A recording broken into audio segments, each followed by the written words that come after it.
Біз барлығымыз өзіміз қалыптастырған қоғамның құрбанымыз. Ерлер мен әйелдер жалаңаш жүреді.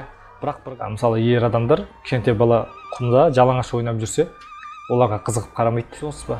Ақымақтардың іс-әрекеттерімен күресеміз. Насихатты қойып ақиқатқа өтуіміз керек. Магияны қойып мәліметке өтуіміз керек.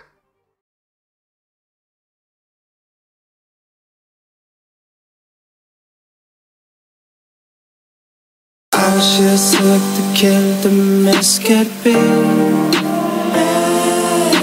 Şandıramın deri bayeti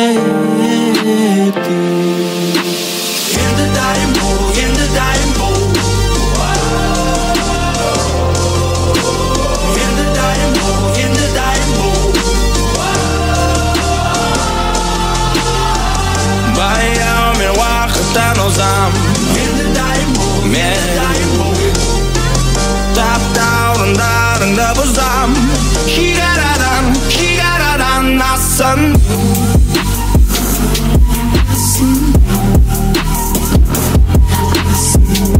Biz оригиналмыз ба, қалай ойлайсыз? Біз барлығымыз өзіміз қалыптастырған қоғамның құрбанымыз. Адам өзі қалыптасқан мәдениет пен қоғамнан бас тартып, жаңасын қабылдау өте қиын. Мысалы келтірейін, Туамото деген арал бар.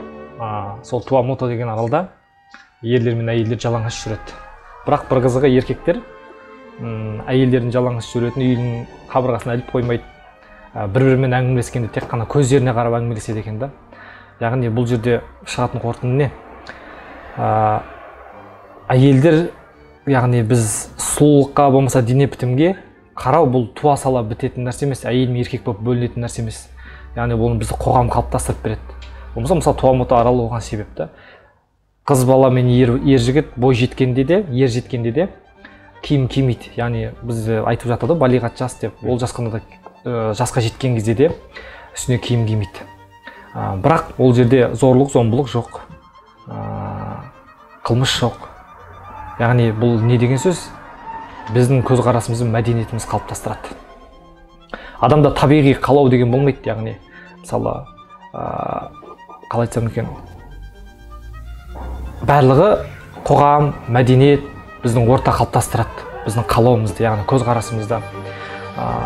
Сосын ол жерге мысалы Туамото аралына миссионерлер барған. Қандай мақсатта барған, енді білесіздер ғой, жаулап алу үшін. Сол жерге шіркеу қойған. Сосын енді білесіздер, шіркеу мысалы христиан дінінде шіркеуде міндетті түрде жалаңаш кірген бір түрлі да, қыз бен ер балаға, сондықтан олардың үстіне футболка кигізген. Әрине оларға бір түрлі бірден футболка кию, бірақ амал жоқ, олар қабылдаған сол нәрсені. Сіз сонда айтып отқаныңыз бойынша ол аралда педофилдер немесе гомосексуалды көзқарастар жоқ дегіңіз келіп тұр ғой. Иә. Мысалы ер адамдар кішкентай бала құмда жалаңаш ойнап жүрсе, оларға қызығып қарамайды. Неге? Мысалы қыз балаларға да жалаңаш жүреді, оларға да қызығып қарамайды. Жаңа айттым, бір-бірінің көзіне қарап сөйлейді. Яғни ол жердің мәдениет қалыптасуы басқаша. Яғни жаңа біз айтып отқан тумасынан педофил болмаса тумасынан қызығушылық, тумасынан көрсе қызарлық деген дүние жоқ. Олар мәдениет бізге қалыптастырып береді. Біздегі елдер бар, қанша киім жамағанмен педофилство да бар. Мысалы ауған елін алсақ болады, білесіздер. 14 жасар баланы ол жерде кәдімгі мәдениет ретінде дамып кеткен. Сатып алып, жеке, яғни хозяин дейді ғой, егер сатып алып, соған қызы киіндіріп қойып, сондай дүниемен айналыстыратын. Бірақ яғни біздің көз қарасымызда мәдениет қалыптастырады, қоғам қалыптастырады. Мысалы тағы бір мысал келтірейін. Мысалы біздің елде, қоғамда барлығымыз құлағымыз қалқиған, мұрындарымыз үлкен, бастарымыз сопақ болатын болса, біз бір-бірімізді қабылдаймыз. Біз сұлулық деген біз үшін сол болып көрінеді. Яғни қалай айтсам екен, сұлулық деген термин жоқ. Оларды адамдар өздері ойлап тапқан. Сұлулық термин. Мысалы бір әйел жайлы, мына әйел сұлу, мына әйел көрікті екен деп айтатын болса, яғни сол адам, сол өз қоғамның, сол өзінің мәдениетінің суысында өскен, содан тәрбие алған. Мысалы араб елінде туып өскен болсаңыз, мысалы сіз араб елінде, сіз үшін әкеңіздің 4 әйелі болған сіз үшін тұрақты, нормально да. Неге? Өйткені ол жақта 4 әйел алу, ол тұрақты, ең азы 4 әйел алу. Мысалы кезінде Сар Соломонның 1000 әйелі болғанын білесіз. тарихта белгілі. Бірақ бүгінгі күнге алып келсек әрине қылмыспен саналады. Алматы аралына қайта оралайық.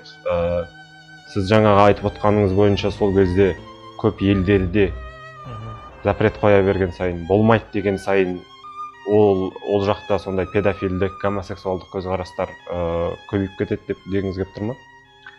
Иә, бір сөз бар ғой, кімнің сөзі екені есімде жоқ. Яғни қоғамға, яғни ортаға заң шығарған сайын, құқық шығарған сайын, жаңағы заңды шектеулі қойған сайын адамдар соған бара береді. Яғни бүгінде заңға неше түрлі заңдар енгізіп жатыр ғой. Яғни конституцияға қанша заңдар енгізіп жатыр. Бірақ сол енгізген сайын қылмыстар көбейіп жатыр да. Оған басты бір себебі осы. Яғни сол аралда мен айтып жатырмын. Мен өзімде сол арал туралы зерттеген оқыған кезде мен өзімде қатты таңғалдым. Яғни адам менің көзқарасым өзгерді. Яғни топтық көзқарас деген. Яғни адам шынымен сол мінезбен, сол қасиетпен туылмайды екен. Адам қалыптастыратын қоғамы, мәдениеті. Тура жаңа араб ел сияқты, мысалы сізде Қытай елінде туылатын болсаңыз, мүлдем қазақты көрмейсіз, туыла сала Қытайға баратын болсаңыз, сіз Қытай боласыз. Қытайша сөйлейсіз, Қытайша ойлайсыз, Қытайша іс-қимылдар жасайсыз, Қытайша құлшылық етесіз. Яғни бұл не деген сөз? Яғни ұлт дегенде нақты айтқанда, былай айтқанда жоқ.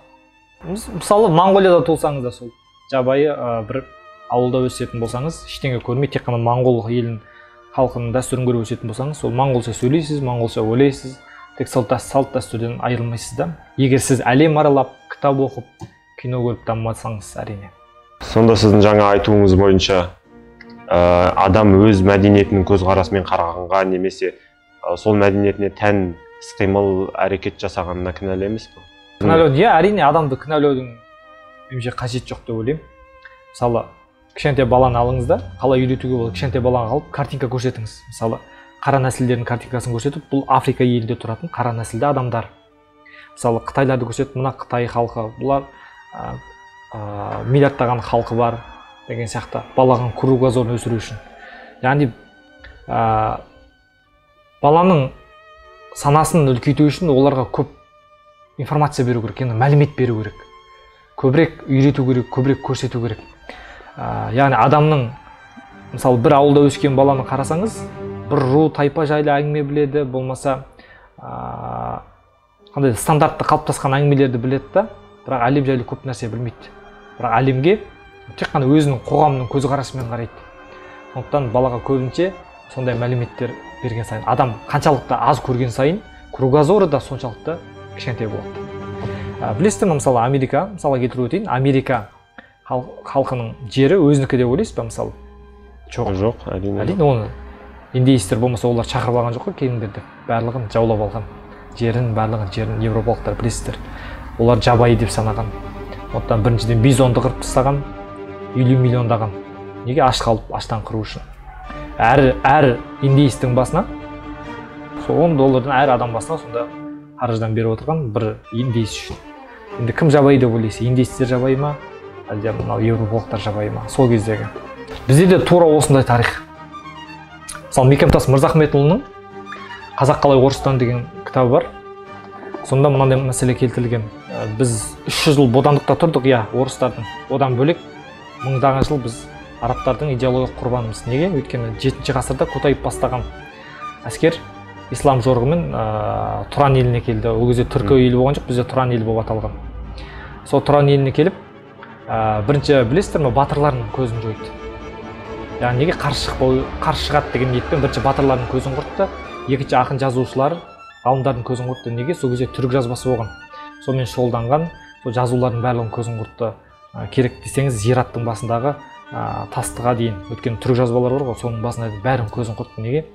Өйткені бұл идеологиялық шабуыл жасау үшін. Сөйтіп келіп дін енгізді. Ал барлығы бізге жай ғана оңайшылықпен келді, біз өзіміз қабылдадық деп айтып жатады. Бірақ тарихқа астарлы ақиқатпен қараған дұрыс та. Бұл жерде бүгінгі таңда біз айтып жатқан барлығы насихат. Бүгін әлі күнгі таңға дейін біздің қоғамда не үшін әйелдер еркектерден бір саты төмен тұрады? Биологиялық айырмашылықта әрине еркек әйелден айырмашылығы бар, бірақ қоғамдық ортада ешқандай айырмашылық жоқ. Мысалы, сіз қазір әкеңізге барып, әйел адам еркек адаммен бірдей болу керек десеңіз, ол сізге қандай көзқараспен қарайтыны белгілі. әйелде бұрында әйелдерде дауыс беруде болмаған, білесіздер. Оның көзқарасы ешқандай көзқарас болып саналмайды да, ол кейбір мемлекеттерде әлі күнге дейін бар да, талқыланбайды да ол әңгіме. Біздің қоғамда талқыланып та жатыр ғой, бірақ талқыланбайды да.